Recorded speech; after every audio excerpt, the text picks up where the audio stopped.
A Menina e o Livro de São Cipriano. Hoje eu tenho 16 anos, e essa história foi contada pela minha mãe, que aqui vou chamar de Lourdes. Minha mãe é a mais velha de 17 irmãos, então vocês já podem imaginar que a minha família é bem grande. A última irmã que minha avó deu à luz foi a Ana. Minha mãe conta que, desde pequenininha, Ana era uma criança muito diferente. Sempre fui sensível, carinhosa, amorosa, e isso fazia com que ela e minha mãe fossem muito próximas, apesar da diferença de idade. Por causa do seu jeito doce e carismático, Ana ganhava o coração de todo mundo. Em uma das idas da minha avó até o mercadinho no centro da cidade, Ana fez amizade com uma senhora dona de um brechó. Essa amizade rendia vários brindes. Todas as vezes que Ana ia até a cidade com minha avó, ganhava alguma coisinha. Um desses presentes foi um livro. O Livro de São Cipriano. Na época, ninguém sabia o que era. Minha avó achava que se tratava de algo santo, sem imaginar que era um livro de bruxaria. Assim que Ana colocou as mãos nele, começou a mudar. Passou a ser uma criança estranha, ainda mais sensitiva. Aprendeu a ler rápido, quase sozinha, e em pouco tempo leu o livro inteiro. Logo começou a ver vultos e aparições dentro de casa. Mas o que mais a perturbava eram as visões que tinha enquanto dormia. E o assustador. Essas visões sempre se realizavam, às vezes de forma diferente, mas aconteciam. A família, em vez de ver isso como algo espiritual, achou que ela estava endemoniada. Mas minha mãe dizia que, por mais estranho que fosse, o que Ana previa se cumpria. Quando Ana tinha 11 anos, teve uma última visão. Disse que via uma casa, e nela toda a família estaria reunida, e uma grande tragédia aconteceria. Ela falava em muitas mortes.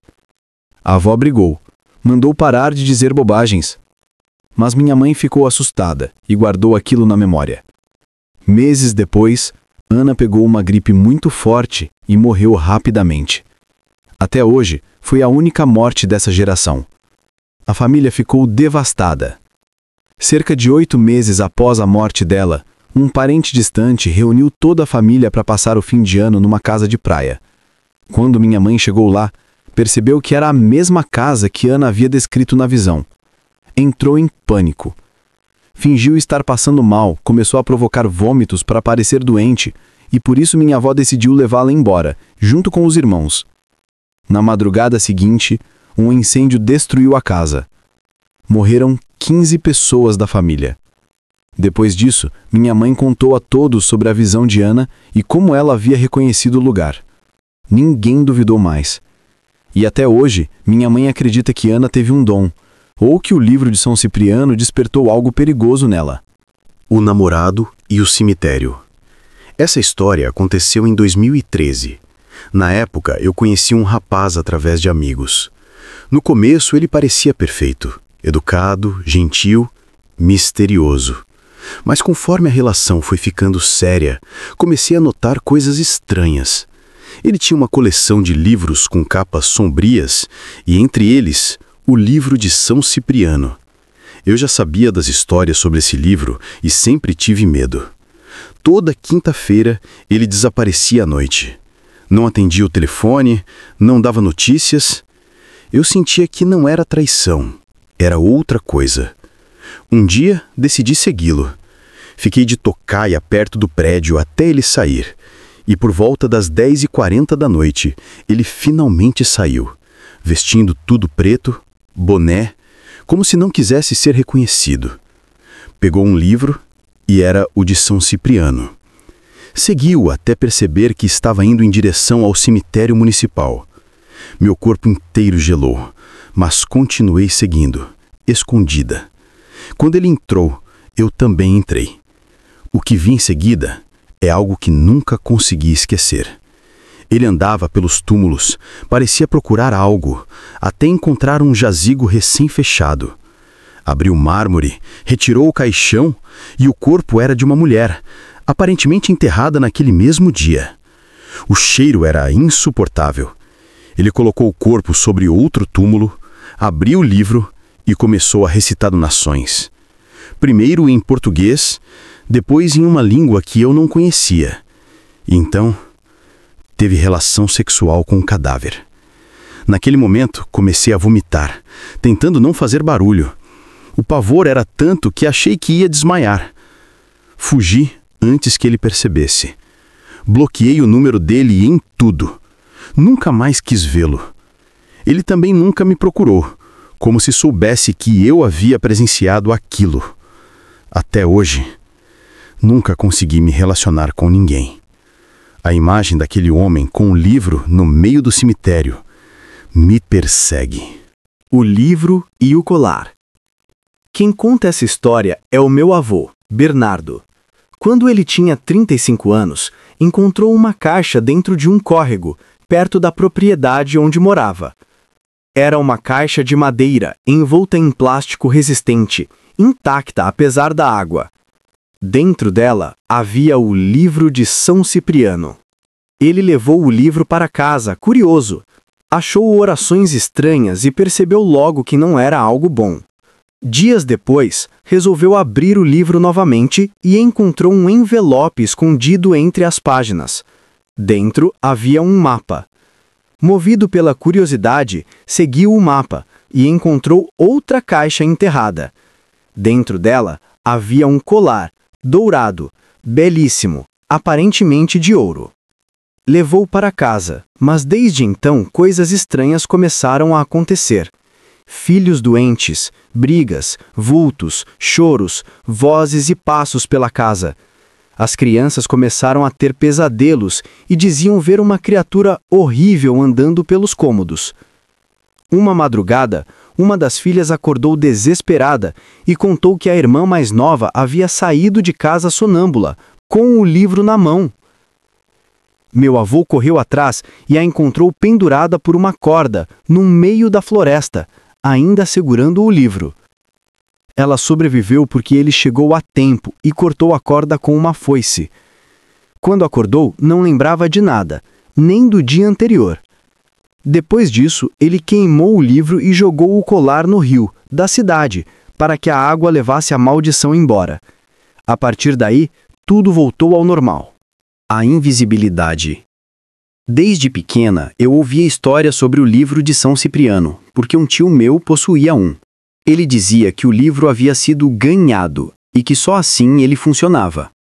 Entre os feitiços, o mais impressionante era o da invisibilidade. Quando cresci e fiquei noiva, comecei a desconfiar que meu noivo escondia algo. Parecia perfeito, mas eu sentia que havia um segredo. Lembrei das histórias do meu tio e pedi o livro emprestado. Ele se recusou, com medo de me causar mal. Então, roubei o livro. Li a oração e, para meu espanto, funcionou. Enquanto segurava o livro e repetia as palavras, as pessoas ao meu redor não me viam. Certa noite, o noivo achava que eu estava na casa da minha irmã, mas eu estava invisível dentro do carro dele. Vi ele sair cantarolando, e logo em seguida pegou a própria sobrinha, uma menina de 17 anos. Eles foram juntos até a casa dela. E foi ali que eu descobri o tipo de homem com quem eu ia me casar. Depois desse dia, devolvi o livro ao meu tio e nunca mais quis ouvir falar de feitiços. Mas desde então, sei que o livro realmente tem poder e que esse poder cobra caro. O livro enterrado. Depois que chegaram na casa dela, o clima ficou estranho. A casa parecia mais fria do que o normal e o ar estava pesado, quase sufocante. No começo, acharam que era apenas o vento vindo das frestas das janelas, mas logo perceberam que havia algo errado. A mulher começou a ouvir barulhos vindos do quintal, passos, como se alguém andasse em volta da casa. Certa madrugada, acordou com o som de alguém chamando seu nome bem baixinho, perto da janela do quarto. O marido levantou, foi até o quintal com uma lanterna e lá encontrou um buraco recém-aberto, como se alguém tivesse tentado desenterrar algo. No dia seguinte, ao cavar aquele ponto, eles encontraram uma caixa velha, coberta por panos podres e amarrada com cordas. Dentro dela estava o livro de São Cipriano. Ninguém sabia de onde tinha vindo. A mulher quis se livrar daquilo, mas o marido, curioso, resolveu ler algumas páginas antes. Na mesma noite, ele começou a ter pesadelos. Sonhava com pessoas gritando, vultos e vozes sussurrando perto do ouvido. Depois de 3 dias, ficou completamente diferente, violento, calado e com o olhar vazio. Uma noite, levantou no meio da madrugada e saiu andando em direção ao quintal, com um livro nas mãos. A mulher tentou impedi-lo, mas ele empurrou a porta e desapareceu na escuridão. O corpo dele foi encontrado no dia seguinte, no mesmo lugar onde haviam desenterrado o livro. O rosto deformado, como se tivesse sido queimado por dentro. O livro estava aberto sobre o peito dele, completamente intacto, como se nada tivesse acontecido. Desde então, ninguém mais ousou tocar naquele pedaço de terra. A mulher vendeu a casa e se mudou para longe. O livro ficou lá, enterrado outra vez. O Homem da Estrada. Era um bicho grande, escuro, e vinha mancando no meio da estrada. O motorista pensou que fosse alguém machucado e diminuiu a velocidade para oferecer ajuda. Mas quando os faróis iluminaram completamente a figura, o sangue dele gelou. Não era um homem. A criatura era alta, magra demais, o corpo coberto de pelos e o rosto deformado, sem olhos, apenas 2 buracos fundos e negros. Mesmo sem enxergar, parecia saber exatamente onde o carro estava. Ela começou a correr atrás do veículo, mesmo mancando, e o som das passadas era alto, como batidas secas no asfalto. O motorista acelerou, mas podia ouvir o bicho se aproximando, cada vez mais rápido. De repente, sentiu um impacto na traseira do carro. O vidro do porta-malas rachou. Ele dirigiu em pânico até avistar o posto de gasolina mais próximo. Quando parou, desceu tremendo, mas não havia nada. Nenhum arranhão, nenhuma marca de batida. Apenas um cheiro forte de enxofre e carne queimada. O frentista, vendo o desespero do homem, perguntou o que tinha acontecido. E antes que ele pudesse responder, o frentista disse: "Você pegou o trecho da curva do lobisomem, não foi?"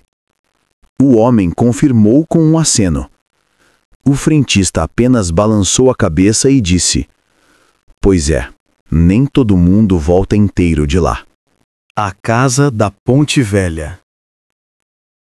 Dizem que naquela casa, logo depois da ponte, ninguém consegue morar por muito tempo. Ela está abandonada há anos, e quem passa por ali à noite jura ouvir passos e gritos vindos de dentro.